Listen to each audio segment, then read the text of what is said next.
الحمد لله رب العالمين والصلاة والسلام على سيد المرسلين محمد وآله وصحبه أجمعين أما بعد فأعوذ بالله من الشيطان الرجيم بسم الله الرحمن الرحيم اليوم أكملت لكم دينكم وأتممت عليكم نعمتي ورضيت لكم الإسلام دينا صدق الله العظيم اللهم صل على محمد وعلى آل محمد كما صليت على إبراهيم وعلى آل إبراهيم إنك حميد مجيد اللهم بارك على محمد وعلى آل محمد كما باركت على إبراهيم وعلى آل إبراهيم إنك حميد مجيد. معزز سامعین کرام اور پردہ نشین میری ماں اور بہنوں، اللہ تبارک و تعالی نے انسانوں کی ہدایت کے لیے قرآن کریم کو نازل فرمایا اور اس کو سمجھانے کے لیے ہمارے نبی حضرت محمد مصطفیٰ صلی اللہ علیہ وسلم کو مبعوث فرمایا، یعنی ان کو نبی بنا کر ہمارے سامنے بھیجا تاکہ وہ قرآن کریم کو صحیح طریقے سے ہمیں سمجھائیں.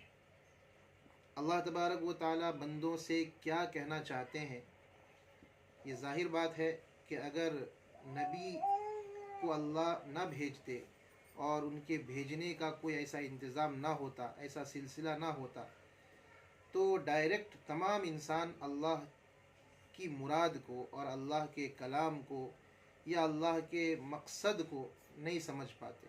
یہ الگ بات ہے کہ اللہ تبارک و تعالی اس پر قادر ہے کہ وہ سمجھا دیں، ہر انسان کو انفرادی طور پر الگ الگ طور پر سمجھا دیں، لیکن اللہ نے ایک نظام بنایا کہ انہوں نے ایک خاص بندے کو نبی بنا کر بھیجا، پھر انہوں نے قوم کی رہنمائی فرمائی. تو اسی طریقے سے نبیوں کا سلسلہ چلا. حضرت آدم علیہ السلام جو ابو البشر ہیں، یعنی سب سے پہلے انسان ہیں. ہمارا یہ عقیدہ ہے کہ سب سے پہلے انسان جو ہیں وہ حضرت آدم علیہ السلام ہیں. نبیوں کا سلسلہ وہیں سے شروع ہوا. اس کے بعد سلسلہ چلتے چلتے ہمارے نبی حضرت محمد مصطفیٰ صلی اللہ علیہ وسلم پر ختم ہو گیا. اب کوئی نیا نبی آنے والا نہیں، یہ بھی ہمارا عقیدہ ہے. اس کے برخلاف اگر ہمارا عقیدہ ہوگا تو ہمارا ایمان خطرے میں پڑ جائے گا. اس لیے ہمارا یہ عقیدہ ہونا ضروری ہے کہ ہمارے نبی دنیا کے آخری نبی ہیں، جنات اور انسانوں کے تمام دنیا والوں کے لیے، تمام مخلوقات کے لیے آخری نبی ہے. اب اگر کوئی نبی ہونے کا دعویٰ کرتا ہے تو یقیناً وہ کذاب ہے، دجال ہے، جھوٹا ہے. تو ہمیں اس پر یقین رکھنا ہے کہ ہمارے نبی آخری نبی ہیں. اب نبیوں کا سلسلہ تو ختم ہو گیا. نبیوں کے بعد نبیوں والا کام کون کرے گا؟ یہ ذمہ داری ہم سب مسلمانوں کی ہے. کسی نہ کسی درجے میں ذمہ داریوں میں تفاوت ہے، کسی کی ذمہ داری کم ہے، کسی کی ذمہ داری زیادہ ہے. تو علماء کی ذمہ داری زیادہ ہوتی ہے کیونکہ وہ قرآن و سنت اور کتاب کو سمجھتے ہیں، اس لیے شریعت کو سمجھتے ہیں. ان کی ذمہ داری اس اعتبار سے زیادہ ہے. ورنہ بحیثیت مسلمان ہر انسان کی ذمہ داری ہے، ہر مسلمان کی ذمہ داری ہے کہ وہ دین کی موٹی موٹی بات جو اسے معلوم ہے وہ دوسروں تک پہنچائے. یہ ہر مسلمان کی انفرادی ذمہ داری ہے. کوئی یہ مسلمان نہیں کہہ سکتا کہ میرے اوپر کوئی ذمہ داری نہیں ہے. ساری ذمہ داریاں جو ہیں عالموں کی ہیں، علماء کی ہیں.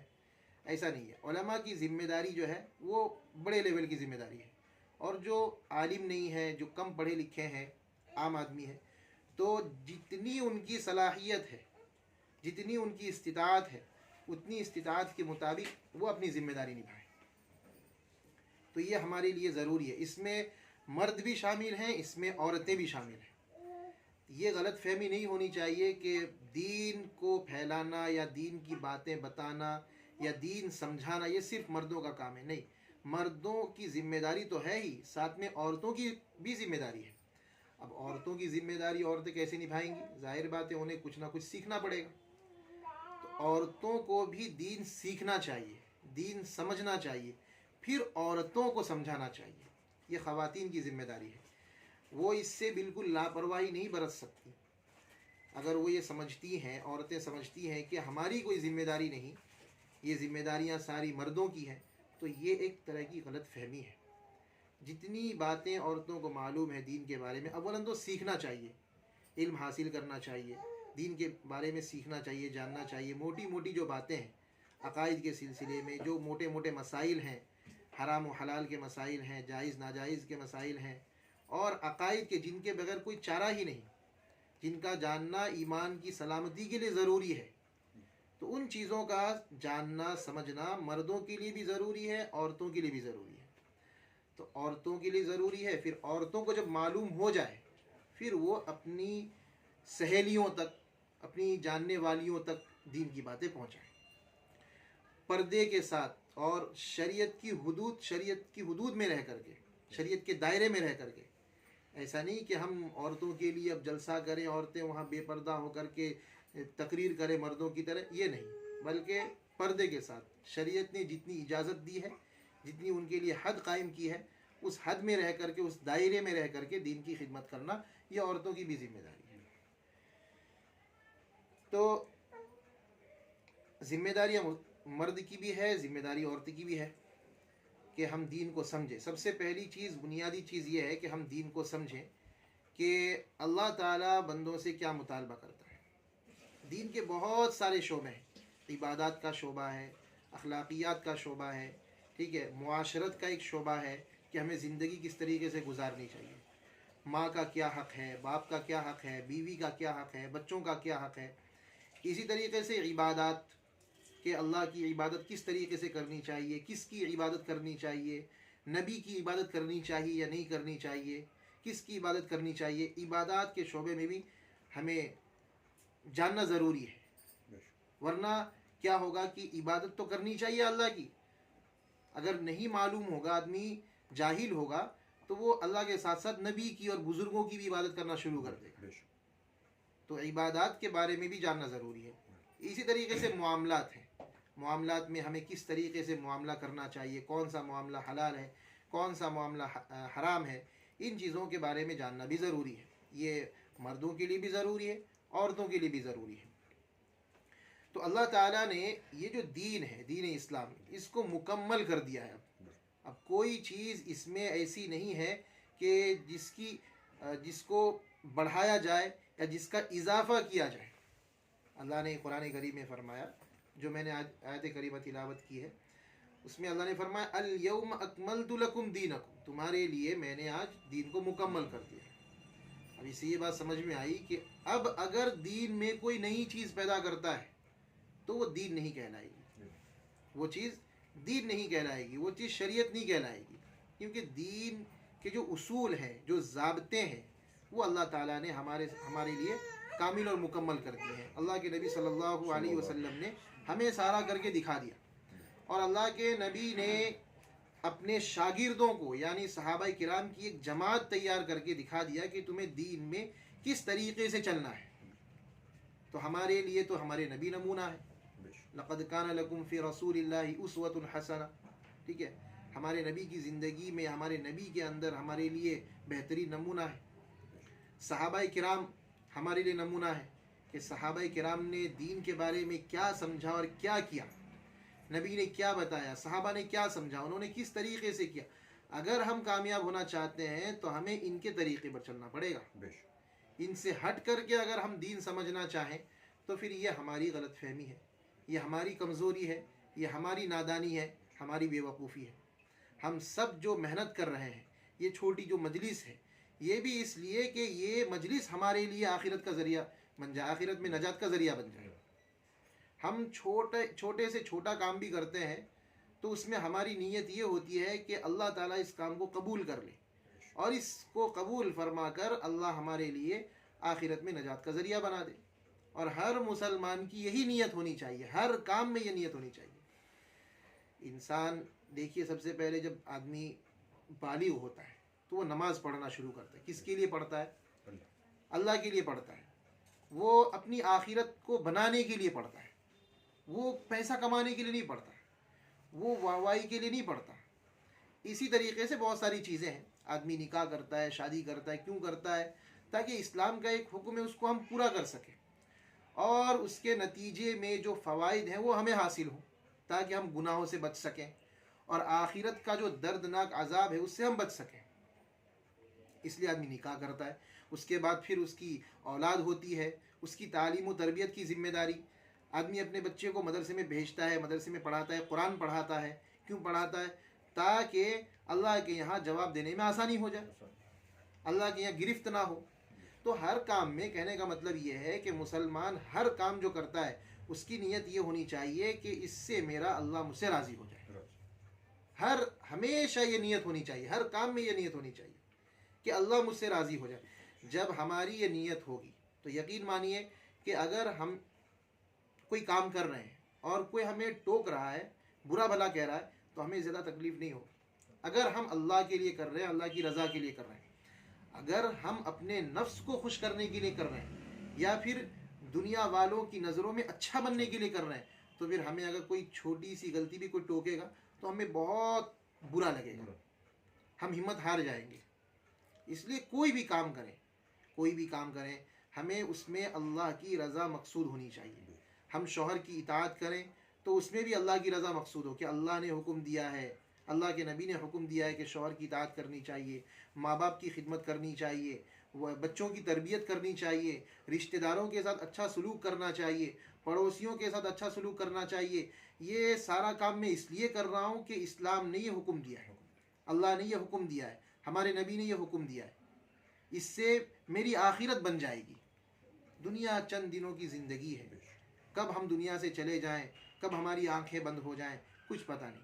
اس لیے یہ نیت ہر وقت ہونی چاہیے کہ میں جو بھی کام کر رہا ہوں یا کر رہی ہوں وہ اس میں میری نیت صرف اور صرف یہ ہے کہ اللہ میرا راضی ہو جائے، اللہ میرا راضی ہو جائے. میں اگر اچھا کھانا بنا رہی ہوں تو اس میں بھی یہ نیت ہو کہ اللہ راضی ہو جائے، چاہے میں اپنے شوہر کو کھلاؤں یا میں اپنے مہمانوں کو کھلاؤں.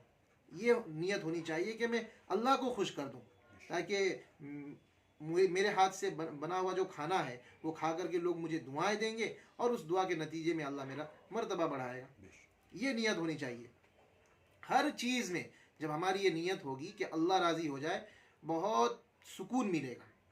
سکون تو ملے گا ہی، پھر اگر اس میں ہماری کوئی کمی نکالتا ہے، کوئی نقص نکالتا ہے، کوئی ہمیں ٹوکتا ہے تو ہمیں برا نہیں لگے گا، بلکہ ہم اس کو مصلح سمجھیں گے، ہم اس کو اصلاح کرنے والا سمجھیں گے، ہم اس کو اچھا سمجھیں گے، ہم اسے اپنا ہمدرد سمجھیں گے. ہم سمجھیں گے نہیں، یہ جو بندہ مجھے ٹوک رہا ہے یہ میری اصلاح کر رہا ہے، یہ میری اصلاح کے لیے ٹوک رہا ہے.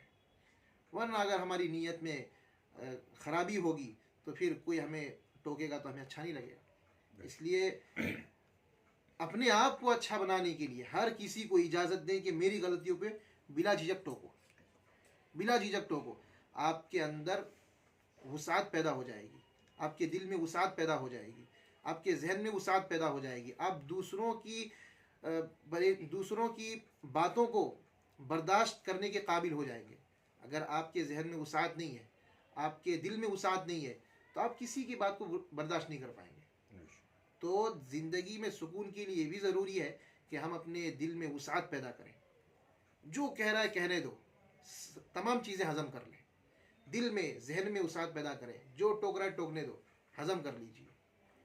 تمام چیزوں کا اجر اللہ تعالیٰ دینے والا ہے، اور تمام چیزوں کا ہمیں اجر ملے گا، کیونکہ ہماری نیت پہلے ہی یہ ہے کہ ہم جو کام کر رہے ہیں اللہ کے لیے کر رہے ہیں. جب نیت درست ہو گئی تو پھر ٹوکنے دیجیے، غلطیاں نکالنے دیجیے. اگر واقعی غلطی ہے تو اصلاح کریں، اگر غلطی نہیں ہے تو اصلاح کی ضرورت ہی نہیں، آپ اپنا کام کرتے رہیں. یہ ہے. تو نیت کا درست ہونا، نیت میں اخلاص ہونا، اس کا اندازہ اس سے لگا سکتے ہیں کہ امام بخاری علیہ الرحمہ نے جو کتاب لکھی ہے بخاری شریف، اس میں سب سے پہلی حدیث جو ہے وہ انما الاعمال بالنیات، یعنی اعمال کا دار و مدار نیتوں پر ہے. تو اس سے انہوں نے بخاری شریف پڑھنے والوں کو گویا کہ ایک سبق دیا کہ تم کتاب پڑھنے جا رہے ہو، سب سے پہلے اپنی نیت درست کرو. حدیث پڑھنے جا رہے ہو، سب سے پہلے اپنی نیت درست کر لو. اگر تمہاری نیت یہ ہے کہ اللہ مجھ سے راضی ہو جائے گا، میں پڑھ کر کے دین کی خدمت کروں گا، تو پھر تمہاری نیت درست ہے. اگر تم اس لیے پڑھ رہے ہو تاکہ مجھے لوگ عالم کہے، میں لوگوں سے بحث کرتا پھروں، تو پھر یہ تمہاری نیت درست نہیں ہے. تو اس لیے انہوں نے سب سے پہلے جو حدیث انہوں نے لکھی ہے وہ انما الاعمال بالنیات، کہ اپنی نیتوں کو درست کریں. تو ہماری نیت یہی ہونی چاہیے کہ جو بھی کام ہم کریں، خاص طور پر ہماری خواتین، ہماری مائیں بہنیں، کہ چاہے وہ کھانا بنائیں، چاہے وہ کپڑا دھوئیں، چاہے کوئی بھی کام کریں، کسی سے ملاقات ہو، کسی سے بات چیت ہو، بس یہ نیت ہو کہ اللہ مجھ سے راضی ہو جائے. ہم دنیا میں آئے ہی ہیں اللہ کو راضی کرنے کے لیے. ہم دنیا میں زندگی گزارنے کے لیے کھیل تماشا کرنے نہیں آئے ہیں. جب ہم دنیا میں دیکھیں گے نا دوسروں کو، تو ہم پھر وہی ہمارے اندر پریشانیاں، ہمارے اندر وہی دوسروں کو دیکھ کر کے مقابلے بازیاں، اس کا اتنا بڑا گھر بن گیا، اس نے وہ گاڑی لے لی، اس نے اتنی شادیوں میں اتنا خرچ کیا، پھر ہم مقابلہ کرتے رہیں گے، ہم اپنے مقصد سے ہٹ جائیں گے. اور یہی ہو رہا ہے آج کل، یہی ہو رہا ہے. سب سے پہلے اپنی نیت درست کریں کہ ہم جو کام کر رہے ہیں وہ صرف اور صرف اللہ کی رضا کے لیے کر رہے ہیں. ہر کام میں یہ نیت، ہر کام میں یہ نیت. آپ دیکھیں گے آپ کو زندگی کا مزہ آئے گا، زندگی جینے کا مزہ آئے گا. زندگی کو تو مزے کے ساتھ جینا چاہیے نا. مزے کے ساتھ تبھی جی سکتے ہیں جب آپ اللہ کے لیے کام کریں. اللہ نے زندگی دی ہے، اللہ کے لیے کام کریں. کوئی بھی کام اللہ کے لیے کریں گے آپ کو جینے کا مزہ آئے گا. آپ دوسروں کو کبھی بھی خوش نہیں کر سکتے، کبھی بھی خوش نہیں کر سکتے. اللہ کے نبی صلی اللہ علیہ وسلم جنہیں ان کے جاننے والے، ان کے خاندان والے، ان کے علاقے والے سارے کیا کہتے تھے؟ صادق کہتے تھے، امین کہتے تھے، امین کہتے تھے. بہت بڑے امانت دار، بہت بڑے سچے، سب سے بڑے سچے انسان تھے. لیکن جو ہی انہوں نے اللہ کی طرف بلایا، سارے کے سارے دشمن ہو گئے. اس سے یہ پتا چلا کہ آپ دنیا میں کسی کو خوش نہیں کر سکتے. آپ چاہیں کہ مجھ سے ہر کوئی خوش ہو جائے، نہیں. خوش تو ایک ہی ذات ہے، ہو سکتی ہے وہ اللہ کی ذات ہے. اللہ کی ذات کو ہمیں خوش کرنا ہے. مرنے کے بعد یہ جو لوگ جن کے پیچھے ہم پڑے رہتے ہیں، جن سے ہم امیدیں لگائے ہوئے رہتے ہیں، ہم ان سے کچھ بھی حاصل نہیں کر سکتے. اللہ کہیں گے تم نے تو ان کے لیے کیا تھا، ان سے لے لو جا کر کے جو لینا ہے. اللہ کے لیے کریں ہر کام. عبادت تو اللہ کے لیے ہونی ہی چاہیے، عبادت تو اللہ کے لیے ہونی ہی چاہیے. نماز ہے وہ ظاہر بات ہے اللہ کے لیے پڑھیں گے، ہم روزہ بھی اللہ کے لیے کریں گے، ٹھیک ہے، تلاوت بھی اللہ کے لیے کریں گے. جو دنیاوی کام ہیں ان کو بھی اللہ کے لیے کریں، ان کو بھی اللہ کے لیے کریں. دیکھیے پھر نیت کتنی ہماری مضبوط ہو جائے گی، عقیدہ ہمارا کتنا مضبوط ہو جائے گا. تو سب سے پہلا کام تو یہ ہے کہ ہم اپنی نیتوں کو درست کریں. جب ہماری نیت درست ہو جائے گی، ہم عبادات کے علاوہ دیگر کاموں میں بھی اللہ کے لیے کام کرنا شروع کر دیں گے. تو اس کے بعد عبادات کا درجہ ہے، عبادات کا جو درجہ ہے اس میں پھر ہم یہ نہیں دیکھیں گے کہ لوگ کیا کہہ رہے ہیں اور لوگ کیا کر رہے ہیں. ہم یہ دیکھیں گے کہ اللہ مجھ سے کس طریقے سے راضی ہوگا. اور اللہ کو راضی کرنے کا طریقہ کیا ہے؟ قرآن و سنت کا راستہ اپنائیں. قرآن و سنت کا راستہ اپنائیں گے، اللہ کے نبی کا طریقہ اپنائیں گے اور صحابہ کرام کا طریقہ اپنائیں گے. اس راستے سے عبادت کریں گے تو ہی اللہ ہم سے راضی ہوگا. یہ جو میں نے تمہید قائم کی نیت کی درستگی کے لیے، اس کا مقصد یہ ہے کہ جب ہم ہر کام میں اللہ کی رضا کو پیش نظر رکھیں گے، اس کے بعد عبادت کا جو درجہ آتا ہے اس میں ہماری ایک عادت بن جائے گی، ایک مزاج بن جائے گا کہ میں جو یہ عبادت کر رہا ہوں یا میں جو عبادت کر رہی ہوں، اس میں اللہ مجھ سے راضی ہوگا یا نہیں ہوگا. اور اللہ کو راضی کرنے کے لیے ہمیں کیا کرنا پڑے گا؟ کون سا طریقہ اپنانا پڑے گا؟ من مانی طریقے پر اگر ہم عبادت کریں گے تو پھر اللہ راضی نہیں ہوگا. اللہ راضی اس وقت ہوگا جب ہم نبی کے طریقے پر کام کریں گے، جب ہم صحابہ کے طریقے پر کام کریں گے. اسلام نے جو ہمیں طریقہ دیا ہے اس طریقے پر کام کریں گے تو اللہ راضی ہوگا. اس کے علاوہ اس سے ہٹ کر کے خود ساختہ طریقے پر کام کریں گے، اپنے من سے بنا کر کے کوئی طریقہ اختیار کریں گے، اس طریقے پر کام کریں گے، عبادت کریں گے تو اللہ قبول نہیں کرے گا. تو اسی کو کہتے ہیں نبی کے طریقے پر کام کرنا، اللہ کے طریقے پر عبادت کرنا، صحابہ کرام نے جو طریقہ نبی سے سیکھا ہے اس طریقے پر عبادت کرنا، اسی کو کہتے ہیں سنت. یہی ہے سنت، یہی ہے شریعت. اور اس کے خلاف کرنا، خود سے بنا کر کے کوئی طریقہ اپنانا، اس کو کہتے ہیں بدعت اور اسی کو کہتے ہیں جہالت. ایک طرف سنت اور شریعت، ایک طرف بدعت اور جہالت. اب فیصلہ آپ کے ہاتھ میں ہے کہ آپ سنت کو اپنانا چاہتے ہیں، شریعت کو اپنانا چاہتے ہیں، یا بدعت اور جہالت کو اپنانا چاہتے ہیں. ظاہر بات ہے سنت کو اپنائیں گے تو سیدھے راستے بالکل اللہ کے پاس پہنچیں گے، اور شریعت کو اپنائیں گے تو سیدھے اللہ کے پاس پہنچیں گے. اس کا الٹا جو جہالت ہے اور بدعت ہے اس راستے کو اپنائیں گے تو سیدھا جہنم میں پہنچیں گے. اس لیے کہ جو بدعت ہے یہ بہت خطرناک گناہ ہے, بہت خطرناک گناہ ہے. بدعت یہ کہہ لیجئے کہ شریعت میں, دین میں اضافہ, یعنی گویا کہ ہم یہ ثابت کرنا چاہ رہے ہیں, یہ بتلانا چاہ رہے ہیں کہ نعوذ باللہ اللہ کے نبی نے دین کو مکمل نہیں پہنچایا, اب ہم دین کو مکمل کر رہے ہیں اپنے عمل سے, اپنے طریقے سے. جو بدعت کا ارتکاب کرتے ہیں وہ گویا کہ اپنے عمل سے یہ بتلانا چاہ رہے ہیں کہ میں جو طریقہ اختیار کر رہا ہوں یہ طریقہ رہ گیا تھا ہمارے نبی سے معاذ اللہ, اب میں جو ہے دین کو مکمل کر رہا ہوں. تو یہ کتنا بڑا گناہ ہے, کتنا سنگین گناہ ہے, اس کا اندازہ اس سے لگا سکتے ہیں. اللہ کے نبی نے سختی سے منع فرمایا بدعت سے, سختی سے منع فرمایا. تو اگر ہمیں کامیاب ہونا ہے, اور ہم سب کامیابی ہونا چاہتے ہیں, ہم میں سے کون چاہتا ہے کہ میں جہنم میں جاؤں اور مجھے اللہ تعالیٰ جو ہے سزا دیں اور عذاب دیں؟ کوئی نہیں چاہتا, ہر کوئی کامیاب ہونا چاہتا ہے. تو کامیابی کے لیے وہ راستہ اختیار کرنا ضروری ہے جو سنت اور شریعت ہے. اگر ہم جہالت اور بدعت والا راستہ اختیار کریں گے تو پھر ہم ناکام ہو جائیں گے. بدعت کی قباحت اور اس کی برائی, اس کی نحوست, بدعت کی نحوست یہ ہے کہ انسان جب بدعت میں مبتلا ہو جاتا ہے وہ سنت کو چھوڑ دیتا ہے. بدعت کی سب سے بڑی نحوست یہ ہے کہ جب آدمی بدعت میں مبتلا ہوتا ہے وہ سنت کو چھوڑ دیتا ہے, اور جو سنت میں لگتا ہے وہ پھر بدعت میں نہیں جاتا. تو بدعت میں مبتلا ہونا یہ سنت سے محرومی کی علامت ہے, اور سنت سے محرومی یعنی حضور صلی اللہ علیہ وسلم کی شفاعت سے محرومی. یہ کتنا بڑا گناہ ہے, بدعت کتنا بڑا گناہ ہے, اس کا صرف اس سے اندازہ لگائیے. ایک حدیث پاک میں آپ کی خدمت میں عرض کرتا ہوں کہ اللہ کے نبی صلی اللہ علیہ وسلم جب حوض کوثر میں لوگوں کو حوض کوثر سے سیراب کر رہے ہوں گے, پلا رہے ہوں گے, تو کچھ لوگ آئیں گے ادھر سے, تو اللہ کے نبی ان کو پہچان لیں گے. اللہ کے نبی فرماتے کہ میں انہیں پہچان لوں گا اور وہ بھی مجھے پہچان لیں گے. اتنے میں اللہ کے نبی اور ان لوگوں کے درمیان ایک پردہ حائل ہو جائے گا, ایک پردہ ڈال دیا جائے گا. تو اللہ کے نبی فرمائیں گے کہ یہ تو میرے لوگ ہیں, یہ تو میری امت کے افراد ہیں, ان کو آنے دو, ان کو آنے دیا جائے. تو اس وقت فرشتے کہیں گے کہ اللہ کے نبی آپ کو پتہ نہیں ہے, یہ وہ لوگ ہیں جنہوں نے آپ کے بعد آپ کے دین کو بگاڑ دیا تھا, آپ کے دین میں نئی نئی چیزوں کو ایجاد کر دیا تھا. تو اندازہ لگائیے اس وقت اللہ کے نبی فرمائیں گے ان کو دور کرو, دور کرو ان کو. اس وقت اللہ کے نبی فرمائیں گے ان کو دور کرو, دور کرو. تو یہ بدعتی کا انجام ہے. اور اس دن قیامت کے دن روز محشر میں کہ تمام انسان اللہ کے نبی کی شفاعت کے محتاج ہوں گے, اللہ کے نبی کو تلاش کر رہے ہوں گے. اللہ کے نبی کی اگر زیارت ہو جائے تو کون نہیں چاہے گا کہ میں اللہ کے نبی سے جا کر چمٹ جاؤں, کون نہیں چاہے گا کہ اللہ کے نبی میری شفاعت کر دیں, اللہ کے سامنے میری سفارش کر دیں, کون نہیں چاہے گا کہ اللہ کے نبی کے دامن رحمت میں جا کر کے میں بیٹھ جاؤں. اس دن اگر اللہ کے نبی یہ فرما دیں کہ ان کو بھگاؤ, دور کرو, اندازہ لگائیے اس کی دنیا کیسی ہو جائے گی, اس کے ذہن و دماغ میں اس وقت کیا دوڑ رہا ہوگا, اس کی بربادی میں آپ کوئی شک نہیں کر سکتے.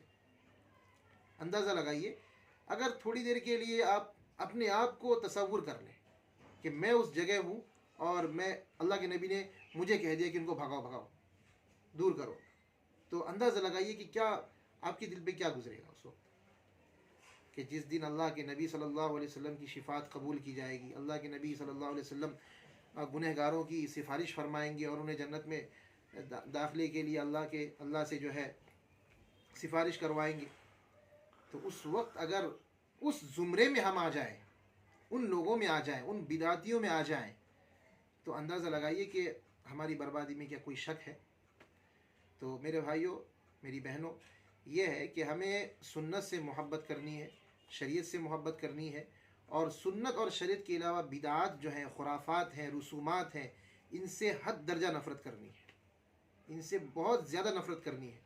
رسومات, بدعات کے علاوہ رسومات بھی ہمارے اندر بہت ساری ہیں. شادیوں میں دیکھ لیجئے دنیا بھر کی رسومات ہوتی ہیں, اور نہ جانے کیا کیا رسم و رواج ہمارے معاشرے میں ہیں. تو ہماری ذمہ داریاں ہیں کہ ہم ان چیزوں کو ختم کرنے کی کوشش کریں, ہم ان چیزوں کو ختم کرنے کی کوشش کریں. ہم یہ نہ دیکھیں کہ یہ باپ دادا کے زمانے سے یہ چیزیں چلی ہوئی آ رہی ہیں. ان چیزوں کو ختم کرنا ضروری ہے. اور جس طریقے سے مردوں کی ذمہ داری ہے عورتوں کی بھی ذمہ داری ہے. گھر کے اندر بہت سارے رسومات ایسی ہوتی ہیں، بہت ساری رسومات ایسی ہیں کہ جن پر کنٹرول کرنا عورتوں کا کام ہے، مردوں کا کام. مرد جو ہے کنٹرول کر ہی نہیں سکتے. جب تک عورت نہیں چاہتی ہے تب تک اس پہ کنٹرول نہیں ہو سکتا. اس لیے ہماری ماؤں ہماری بہنوں کی ذمہ داری ہے کہ وہ رسم و رواج سے اپنے آپ کو پاک رکھیں، اپنے گھروں کو پاک رکھیں، اپنے معاشرے کو پاک رکھیں. خالص اللہ کے نبی نے جو دین ہمیں دیا ہے اس پر چلنے کی کوشش کریں. اس کے علاوہ دنیا بھر کی رسومات ہیں ان کو چھوڑنے کی فکر کریں، ان سے اپنے آپ کو دور رکھنے کی فکر کریں. جب آپ فکر کریں گے اور کوشش کریں گے اللہ کی مدد آئے گی. ایسا نہیں ہے کہ آپ نے نیت کر لی تو ساری رسمیں یوں ہی ختم ہو جائیں گی. اس کے لیے آپ کو کوشش کرنی پڑے گی، اس کے لیے آپ کو بہت ساری باتیں سننی پڑیں گی، اس کے لیے آپ کو بہت سارے آپ کے گھر والے، آپ کے خاندان والے، آپ کے رشتہ دار بہت ساری الٹی سیدھی باتیں بھی آپ کو سنائیں گے، تلخ باتیں بھی سنائیں گے. ان کو برداشت کرنا پڑے گا. اللہ کے نبی اگر یہ سوچتے کہ میں اگر اللہ کی طرف لوگوں کو بلاؤں گا اللہ کی طرف تو لوگ تو میرے دشمن ہو جائیں گے، میرے تو اپنے مجھ سے جو ہے ناراض ہو جائیں گے، تو اللہ کے نبی تو پھر کبھی دعوت ہی نہ دیتے. تو یہ نمونہ ہمارے سامنے ہے، ہمیں اللہ کے نبی کے طریقے پر چلنا ہے. تو یہ نمونہ ہمارے سامنے ہے اور پہلے سے ہی اپنا مزاج بنانا پڑے گا کہ میں اچھی بات اگر کہوں گا یا اچھی بات اگر کہوں گی تو لوگ مجھ سے جو ہے خفا ہو جائیں گے، لوگ مجھ سے جو ہے دور ہونے لگیں گے. لیکن ہمیں کسی کی پرواہ نہیں کرنی ہے. ہمیں صرف یہ دیکھنا ہے کہ اللہ مجھ سے راضی ہو جائے، اللہ مجھ سے راضی ہو جائے، بس یہ نیت ہماری ہونی چاہیے. اور ہمارے گھروں میں جو رسومات ہیں، جو خرافات ہیں، جو بدعات ہیں، ان کو ختم کرنے کی کوشش کریں. ابھی شب برات کے موقع پر بہت سارے گھروں میں عورتیں حلوہ بناتی ہیں، عورتیں جو ہے پتہ نہیں کیا کیا پکوان بناتی ہیں.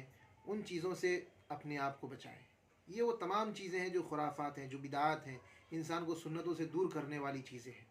یہ عورتوں کی ذمہ داری ہے کہ بہت مرتبہ ایسا ہوتا ہے کہ مرد جو ہوتا ہے وہ عورت کی دل آزاری سے بچنے کے لیے کسی رسم کو اپناتا ہے تاکہ میری گھر والی یا میرے جو گھر کے لوگ ہیں، افراد ہیں، وہ میرے اس بات سے ناراض نہ ہو جائیں، اس لیے وہ رسم کو کرنے کی اجازت دیتے ہیں، کرو. تو اگر عورت پہل کرے گی کہ بھئی دیکھو ایسا ہے، یہ شریعت کے خلاف ہے، یہ سنت کے خلاف ہے، اس کو نہیں کرنا ہے، تو یقین مانیے مردوں کو حوصلہ ملتا ہے. اس سے مردوں کو حوصلہ ملتا ہے. اور گھر کے اندر کا جو ماحول ہے اس کو بنانے میں عورت کا سب سے بڑا کردار ہے. عورت کا سب سے بڑا کردار ہے گھر کے ماحول کو بنانے کا. اس لیے عورتوں کو ذمہ داری دی گئی ہے کہ وہ گھر کے ماحول کو سدھاریں، اور مردوں کی ذمہ داری ہے کہ وہ باہر جو ہے اپنا کام کریں. باہر کے کام کی ذمہ داری جو ہے مردوں کو دی گئی ہے، اور عورتوں کی ذمہ داری ہے کہ وہ گھر کا ماحول ٹھیک کریں. گھر میں کیا کچن سنبھالیں، بچوں کی تربیت ہے، اور گھر کی صفائی ستھرائی، یہ ساری جو ہے عورتوں کی ذمہ داری ہے. گھر کو اچھا رکھنا، گھر میں اسلامی ماحول قائم کرنا، گھر میں گناہوں سے اپنے بچوں کو بچانا، یہ عورتوں کی ذمہ داری زیادہ ہے. مردوں کی بھی ذمہ داری ہے لیکن عورتوں کی ذمہ داری زیادہ ہے، کیونکہ مرد جو ہے وہ باہر جاتے ہیں، کمانے کے لیے جاتے ہیں، وہ صبح جاتے ہیں، شام کو لوٹ کے آتے ہیں، پھر تھکے ہارے ہوتے ہیں، وہ سو جاتے ہیں. لیکن وہ جو عورتیں ہوتی ہیں وہ گھروں میں رہتی ہیں، ان کی ذمہ داری زیادہ ہوتی ہے کہ وہ اپنے بچوں کی صحیح تربیت کریں، وہ اپنے بچوں کو اسلام سکھائیں، وہ اپنے بچوں کو جو ہے آج کل موبائل کا دور ہے، موبائل سے بچائیں اور کتاب پڑھنے کی ترغیب دیں. کوئی اسلامی لٹریچر ہے، قرآن ہے، حدیث کی کتاب ہے، انگریزی میں، ہندی میں، اردو میں، جو زبان ان کو آتی ہے اس کتاب کے پڑھنے کا ایک شیڈیول بنائیں کہ بچے تمہیں اس وقت بیٹھ کر کے یہ کتاب پڑھنی ہے یا عبادت کرنی ہے. تو نماز کی پابندی کرائیں گھروں میں عورتوں کو اور بچیوں کو. تو یہ ساری ذمہ داریاں گھر کی ذمہ داریاں عورتوں کی ہیں. اگر ہم اس طریقے سے زندگی گزارنے کی کوشش کریں گے، یقین مانیے ہمارا معاشرہ اچھا ہوگا. جب ہمارا گھر اچھا ہو جائے گا تو معاشرہ بھی اچھا ہو جائے گا. ہمیں یہ شکایت رہتی ہے کہ ہمارا معاشرہ خراب ہے، معاشرہ خراب ہے. دیکھیے معاشرہ خراب تو ہے نہیں ہے، اس کو چھوڑیے، لیکن ہمیں اپنا حساب کتاب دینا ہے. تو ہمیں اپنے بچوں کو درست کرنا ہے. جب ہمارے اپنے بچے درست ہو جائیں گے نا تو ہو سکتا ہے کہ ہمیں دیکھ کر کے دوسرے بھی درست ہونے لگے. اگر ہم اپنے بچوں کو درست نہیں کریں گے تو دوسرے بھی چھوڑ دیں گے اپنے بچوں کو، جاؤ اس کے ساتھ کھیلو گھومو پھرو. ہم اپنے بچوں کو کنٹرول کریں، مغرب بعد بچوں کو باہر نہ گھومنے دیں. کیونکہ ماں کے ہاتھ میں بہت کچھ کنٹرول ہوتا ہے. تو ٹھیک ہے، تو اس لیے عورتوں کی، ہماری خواتین کی ذمہ داری ہے کہ وہ گھر کے ماحول کو درست کریں، گھر میں خرافات سے اپنے آپ کو بچائیں، نمازوں کا اہتمام کریں اور قرآن کریم کی تلاوت کا اہتمام کریں، بچوں کی تربیت پہ دھیان دیں۔ آج کل ہم بچوں کی تربیت پہ دھیان نہیں دیتے، ہم یہ کہتے ہیں بچہ تو مانتا ہی نہیں ہے، حالانکہ اس کو تھوڑا ڈانٹنا ڈپٹنا، اس پہ سختی کرنا ضروری ہے۔ بڑے بڑے جو بزرگان دین پیدا ہوئے ہیں، آپ دیکھیں گے ان کے واقعات کہ اس کے پیچھے ماں کی تربیت کار فرما ہے، ماں نے تربیت کی تو جا کر کے اتنے بڑے ہوئے وہ۔ علامہ اقبال کا نام کس نے نہیں سنا ہے؟ علامہ اقبال علیہ الرحمہ کتنے بڑے شاعر تھے، فلسفی تھے۔ انہوں نے اشعار کہہ کر کے اپنے درد کو انہوں نے بیان کیا ہے، اور اسلام کی صحیح تصویر پیش کرنے کی انہوں نے کوشش کی اشعار کے ذریعے سے۔ ان کے والد صاحب جو تھے غالباً وہ وکالت کرتے تھے، تو ان کی والدہ جو تھی وہ ان کے پیشے سے، ان کے اس کام سے مطمئن نہیں تھی۔ یہ وکالت کا پیشہ جو ہے اس میں تھوڑی بہت ملاوٹ ہو جاتی ہے، تو وہ ان کی جو والدہ تھی وہ اس سے مطمئن نہیں تھی۔ تو انہوں نے کیا کیا، جو وہ زیورات ان کے پاس تھی انہوں نے جو ہے اس کو بیچ کر کے ایک بکری لائی، وہ خرید کر کے، تو بکری لائی اور اسی کے دودھ سے جو ہے انہوں نے جو اس کی علامہ اقبال کی پرورش کی۔ پھر یہ ان کا عمل دیکھ کر کے، یہ لگن، یہ تڑپ، یہ جذبہ دیکھ کر کے انہوں نے وکالت کا پیشہ ہی چھوڑ دیا۔ علامہ اقبال کے والد نے پیشہ ہی چھوڑ دیا، تو اللہ تعالیٰ نے اتنی برکت دی کہ دنیا جانتی ہے علامہ اقبال کو۔ بے شک بہت تو بڑا۔ اگر ہم اپنے بچوں کو کچھ بنانا چاہتے ہیں تو ہمیں تو حلال روزی کا بندوبست کرنا ہی پڑے گا، اس کے ساتھ ساتھ تربیت بھی ضروری ہے بچوں کی۔ ہمیشہ ان کے ذہن میں ایک فکر پیدا کرے کہ تمہیں آگے چل کر کے بہت بڑا بننا ہے، تمہیں آگے چل کر کے دین کی بڑی خدمات انجام دینی ہے، تمہیں آگے چل کر کے بہت بڑا کچھ کرنا ہے۔ بس یہ نہیں کہ بس 10ویں 12ویں پاس کر لو، کچھ کام میں لگ جاؤ وغیرہ وغیرہ، یہ سب چھوٹے چھوٹے خیالات ہیں۔ ٹھیک ہے، یہ کام میں لگ جاؤ، وہ کام مل جائے گا، یہ نوکری مل جائے گی، یہ چھوٹے چھوٹے خیالات، اس سے بچے کا ذہن کیسے بڑا ہوگا؟ یہ گھر والوں کی ذمہ داری ہے، ماں باپ کی ذمہ داری ہے کہ بچے کے اندر پہلے سے فکر پیدا کرے کہ تمہیں آگے چل کر کے اتنے بڑے لیول میں کام کرنا ہے، تاکہ تمہیں دنیا جانے اور دنیا کے لوگوں کے لیے تم ہدایت کا ذریعہ بنو۔ جب ہم بچپن سے اس کے ذہن میں یہ چیز ڈالیں گے تو آگے چل کر کے وہ اللہ جو چاہے گا وہ ہوگا۔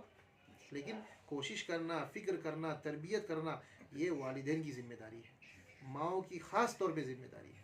تو باتیں تو بہت ساری ہیں، اور انشاءاللہ ہم اس طریقے سے مجلسیں قائم کرتے رہیں گے۔ انشاءاللہ۔ اور میری تمام ماؤں بہنوں سے گزارش ہے کہ آپ جو ہے جو بھی تاریخ طے ہو جائے اس میں اپنی سہیلیوں کو، اپنے پڑوس میں رہنے والیوں کو بھی دعوت دیں اور انہیں بھی ساتھ لائیں، اور جو ہم یہاں بات سنتے ہیں سب سے پہلے تو ہم اس پر عمل کرنے کی کوشش کریں۔ بغیر عمل کے ہم صرف یہاں ٹائم پاس کرنے کے لیے تو بیٹھے نہیں ہیں۔ اگر ہم اس نیت سے بیٹھیں کہ چلو یہاں پہ بیٹھ کے تھوڑی دیر ٹائم پاس ہو جائے گا، تو پھر ہمارے لیے یہ مجلس ہمارے لیے مصیبت بن جائے گی۔ بے شک۔ تو ہماری سب سے پہلے نیت یہ ہونی چاہیے کہ ہم عمل کریں گے، جو بات ہم سن رہے ہیں اگر ہم اس پر عمل پہلے سے کر رہے ہیں تو اللہ کا شکر ادا کریں، اگر نہیں کر رہے ہیں تو اس پر عمل کرنے کی کوشش کریں، اور یہ باتیں پھر ہم دوسروں کو تک پہنچائیں۔ ہماری ماں بہنوں کے اندر ایک چیز کیا ہے کہ وہ دوسروں کی برائیاں بہت زیادہ کرتی ہیں، دوسروں کے اندر جو ہے نقائص، خامیاں، میں اپنے گھروں میں بھی کہتا ہوں کہ عورتوں کے اندر ایک فطری چیز ہے، تو اس چیز کو ختم کرنے کے لیے ہم دین کی بات کرنا شروع کر دیں۔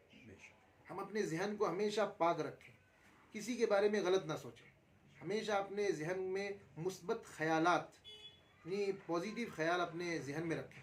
دوسروں کے عیوب، دوسروں کے نقائص، دوسروں کی کمیاں آپ یہ شمار کرتے کرتے آپ کی زندگی ختم ہو جائے گی، آپ کر ہی نہیں سکتے، اور نتیجہ یہ ہوگا کہ ہمارے جو سارے اعمال ہیں جو ہم نے کیے ہیں وہ دوسروں کے عیوب بیان کرنے کی وجہ سے سارے اعمال ہمارے ختم ہو جائیں گے۔ تو اس لیے اپنی زبان کا کنٹرول کرنا، ٹھیک ہے، یہ بہت ضروری ہے، خاص طور پہ مردوں کے لیے بھی ضروری ہے۔ مرد کوئی دودھ کے دھلے ہوئے تو نہیں ہے، ہم بھی اسی میں آتے ہیں، لیکن عورتوں کا جو ہے اس میں عورتوں کا جو ہے معاملہ زیادہ ہے، عورتیں زیادہ کرتی ہیں اس طرح کی باتیں۔ تو عورتوں کو چاہیے کہ وہ خالی اوقات میں تسبیحات پڑھیں، سبحان اللہ پڑھیں، لا الہ الا اللہ پڑھیں، ٹھیک ہے، سبحان اللہ بحمدہ سبحان اللہ العظیم، ٹھیک ہے۔ بخاری شریف کی جو پہلی حدیث ہے انما الاعمال بالنیات، اور آخری حدیث کیا ہے؟ سبحان اللہ بحمدہ سبحان اللہ العظیم۔ تو اس طریقے سے ہم اگر اوراد اور وظائف کا ہم یہ کریں گے، عادت ڈالیں گے، ان کی عادت ڈالیں گے، تو انشاءاللہ ہم غیبتوں سے بچیں گے. ٹھیک ہے، کسی سے بات چیت ہو جائے تو اسلامی بات کریں. ٹھیک ہے، اسلامی بات کریں. بھائی دیکھو آج تم نماز مجھ سے نہیں پڑھی گئی، یا پھر آج قرآن کی تلاوت نہیں ہو پائی. تو اس طریقے سے جب ہم بات کریں گے نا، تو ہمارے اندر بھی فکر پیدا ہوگا اور دوسروں کے اندر بھی یہ جذبہ پیدا ہوگا کہ دیکھو یہ جو ہے ماشاءاللہ اس کے اندر بہت فکر ہے، نماز اس کی چھوٹ گئی یا پھر قرآن کی تلاوت چھوٹ گئی تو ماشاءاللہ کتنی فکر اس کے اندر ہے. تو ہم اس طرح کی باتیں کریں آپس میں. تو انشاءاللہ ہم اس طرح کی مجلسیں اللہ نے چاہا تو ہم قائم کرتے رہیں گے. تو آپ سے گزارش ہے کہ آپ خود بھی شرکت کریں، اور کوئی بات سمجھ میں نہ آئے تو پوچھ لیں اچھی طریقے سے. ہو سکتا ہے بعض دفعہ آدمی کہنا کچھ چاہتا ہے، زبان سے بات کچھ اور نکل جاتی ہے، یا آدمی اپنی بات اچھی طریقے سے سمجھا نہیں پاتا ہے، یا پھر سمجھاتے سمجھاتے بات یوں ہی ادھوری رہ جاتی ہے. تو سننے والے کے اندر ایک کنفیوژن رہتا ہے کہ پتہ نہیں بات اس طرح ہے یا اس طرح ہے، کیا ہے کیا نہیں. تو بات کو بعد میں کبھی پوچھ لیں کہ یہ ہے، ایسا ہے، کوئی مسئلہ ہے، اس کو بھی معلوم کر لیں. اور اس طریقے سے آپ کے جو جاننے والیاں ہیں ان کو بلائیں، اور اپنے اندر فکر پیدا کریں کہ ہمیں دین کی خدمت کرنی ہے. ہمیں دین اپنی حد تک محدود نہیں رکھنا ہے، دوسروں تک پہنچانا یہ مسلمانوں کی ذمہ داری ہے. مسلمانوں میں مرد بھی ہیں اور مسلمانوں میں عورتیں بھی ہیں.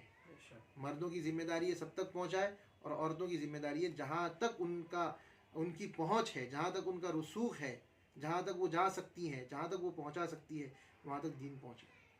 اللہ تعالی ہمیں ان چند باتوں پر عمل کرنے کی توفیق عطا فرمائے. کہنے سننے میں اگر کوئی غلطی ہو گئی ہو تو اللہ تعالیٰ معاف فرمائے. چلیے دعا کر لیتے ہیں. اللهم أنت السلام ومنك السلام، تباركت يا ذا الجلال والإكرام. اللهم صل على محمد وعلى آل محمد كما صليت على إبراهيم وعلى آل إبراهيم إنك حميد مجيد. اللهم بارك على محمد وعلى آل محمد كما باركت على إبراهيم وعلى آل إبراهيم إنك حميد مجيد. لا إله إلا أنت سبحانك إنا كنا من الظالمين. لا إله إلا أنت سبحانك إنا كنا من الظالمين. ربنا ظلمنا أنفسنا وإن لم تغفر لنا وترحمنا لنكونن من الخاسرين. ربنا آتنا في الدنيا حسنة وفي الآخرة حسنة وقنا عذاب النار. ربنا لا تزغ قلوبنا بعد إذ هديتنا وهب لنا من لدنك رحمة إنك أنت الوهاب. یا اللہ ہم گنہگار ہیں، خطا کار ہیں. اے اللہ تو بڑا رحیم ہے، کریم ہے. اے اللہ غفار ہے. اے اللہ تو گناہوں کو بخشنے والا ہے. اے اللہ تو سارے جہان کا مالک ہے. اے اللہ تو تمام گناہوں کا جاننے والا ہے، تمام عیوب کا جاننے والا ہے. اے اللہ ہم پر رحم کا، کرم کا معاملہ فرما. اے اللہ ہمارے گناہوں کو معاف فرما. اے اللہ زندگی کا جو مقصد ہے اس مقصد کے تحت ہمیں زندگی گزارنے کی توفیق عطا فرما. اے اللہ قرآن و سنت کے مطابق زندگی گزارنے کی توفیق عطا فرما. اے اللہ جس دین کو ہمارے نبی ہمیں دے کر گئے ہیں اس کی حفاظت کرنے کی، اس کی اشاعت کرنے کی، اس کو پھیلانے کی اور اس کو اپنی زندگی میں لانے کی توفیق عطا فرما. اے اللہ جتنے بھی خیر کے راستے ہیں، خیر کے ذرائع ہیں، اے اللہ ان میں ہمارا حصہ عطا فرما. اور جتنے بھی شر کے راستے ہیں، برائیوں کے راستے ہیں، یا اللہ ان سے ہماری حفاظت فرما، ہمارے گھر والوں کی حفاظت فرما. اے اللہ اپنی محبت ہمیں عطا فرما. اے اللہ ہمارے دلوں میں اپنی محبت عطا فرما. اے اللہ ہمارے نبی صلی اللہ علیہ وسلم کی محبت ہمارے دلوں میں پیدا فرما. اے اللہ سنتوں سے ہماری زندگی کو مزین فرما. اے اللہ ہمارے نبی صلی اللہ علیہ وسلم کی سنتوں سے ہمیں اپنی زندگی کو سجانے کی توفیق عطا فرما. اے اللہ ہمیں جب تک دنیا میں رکھنا، یا اللہ ایمان کی حالت میں رکھنا. اے اللہ ایمان پر ہی ہمارا خاتمہ فرمانا. اے اللہ ہم سب کا خاتمہ ایمان پر فرمانا. اے اللہ ہمارے بچوں کی، اے اللہ ہماری بچیوں کی حفاظت فرمانا. اے اللہ آنے والی نسلوں کی حفاظت فرمانا. اے اللہ ان کے دین کی، ان کے ایمان کی حفاظت فرمانا. اے اللہ قرآن کی تلاوت کرنے کی ہمیں توفیق عطا فرما. اے اللہ نمازوں کی پابندی کرنے کی توفیق عطا فرما. اے اللہ جتنی بھی برائیاں ہیں، اے اللہ غیبت ہے، چغل خوری ہے، بہتان ہے، تہمت ہے، جھوٹ ہے، ان تمام برائیوں سے ہم سب کی حفاظت فرما. اے اللہ ان تمام برائیوں سے ہم سب کی حفاظت فرما. ان تمام برائیوں سے ہمیں بچنے کی توفیق عطا فرما. اے اللہ بغیر توفیق کے نہ کوئی برائی سے بچ سکتا ہے، نہ کوئی نیک کام کر سکتا ہے. اے اللہ جب تک آپ کی توفیق شامل حال نہ ہو اے اللہ کوئی برائیوں سے بچ نہیں سکتا, کوئی نیکیاں نہیں کر سکتا. اے اللہ ہم سب آپ کے محتاج ہیں. اے اللہ ہمیں برائیوں سے اے اللہ ہم سب کی حفاظت فرما. اے اللہ ہم سب کی حفاظت فرما. اے اللہ ہماری جو ذمہ داریاں ہیں اے اللہ گھر کی ذمہ داریاں, بچوں کی ذمہ داریاں, اے اللہ ماں باپ کی ذمہ داریاں, شوہر بیوی کی ذمہ داریاں, جو ذمہ داریاں ہیں, پڑوسیوں کی ذمہ داریاں, اے اللہ ان تمام ذمہ داریوں کو ہمیں بحسن و خوبی نبھانے کی توفیق عطا فرما. اے اللہ ہمیں اتنی صلاحیت عطا فرما. اے اللہ ہمیں اتنی طاقت عطا فرما, ہمیں اتنی استطاعت عطا فرما کہ ہم ان تمام ذمہ داریوں کو جو ہمارے اوپر عائد ہوتی ہیں اے اللہ ان تمام ذمہ داریوں کو ہم نبھا سکیں. اے اللہ ذمہ داریوں کو اور حقوق ادا کرنے کی ہمیں توفیق عطا فرما. اے اللہ ہمیں بدعات سے, خرافات سے, رسومات سے, ان تمام برائیوں سے, تمام گناہوں سے ہم سب کو بچنے کی توفیق عطا فرما. اے اللہ ہم نے جو یہاں ایک مجلس قائم کی ہے ہمارے بیٹھنے کو, سننے کو, کہنے کو قبول فرما. اے اللہ اس میں اگر کوئی غلطی ہو گئی ہو, کوئی لغزش ہو گئی ہو, اے اللہ کسی قسم کی بے ادبی ہو گئی ہو, اے اللہ ان تمام گناہوں کو, کمیوں کو, کوتاہیوں کو معاف فرما. اے اللہ اپنے فضل سے معاف فرما اور اس طرح کی مجلسیں ہمیں قائم کرنے کی توفیق عطا فرما. اور یہ مجلسیں جو ہم قائم کر رہے ہیں ان کو خیر کا ذریعہ بنا. اے اللہ ہمارے لیے ہدایت کا ذریعہ بنا, ہمارے لیے نجات کا ذریعہ بنا. اے اللہ ہمارے ایمان کی پختگی کا ذریعہ بنا. اے اللہ ہمارے اسلام میں ثابت قدمی کا ذریعہ بنا. اے اللہ جو مائیں اور بہنیں یہاں آئی ہیں ان کے آنے کو قبول فرما. اے اللہ ہم سب جو یہاں جمع ہوئے ہیں اللہ صرف تیری رضا کی خاطر کہ اللہ تو ہم سے راضی ہو جا. اے اللہ ہم جو بھی کام کریں اے اللہ جو بھی کام کریں اس میں تیری رضا کو شامل رکھنے کی توفیق عطا فرما. اے اللہ تیری رضا کو پیش نظر رکھنے کی توفیق عطا فرما. اے اللہ ہمیں دنیا کو نہیں بلکہ دین کو دیکھ کر کے زندگی گزارنے کی توفیق عطا فرما. دین کی, اسلام کی, شریعت کی سچی محبت ہمارے دلوں میں پیدا فرما. اے اللہ سچی محبت ہمارے دلوں میں پیدا فرما. اے اللہ نبی اکرم صلی اللہ علیہ وسلم کے صدقے میں اور اپنے فضل و کرم سے ہماری ان ٹوٹی پھوٹی دعاؤں کو قبول فرما. اے اللہ ہمیں جو بیمار ہیں یا اللہ انہیں شفاء کاملہ عاجلہ عطا فرما. اے اللہ جو پریشان حال ہیں ان کی پریشانیوں کو دور فرما. اے اللہ ہمارے جو جاننے والے ہیں جنہوں نے ہم سے دعا کے لیے کہا ہے اے اللہ ان کی تمام جائز مرادوں کو پورا فرما. ربنا تقبل منا انك انت السميع العليم وتب علينا انك انت التواب الرحيم. صلی اللہ علی النبی الکریم برحمتک یا ارحم الراحمین.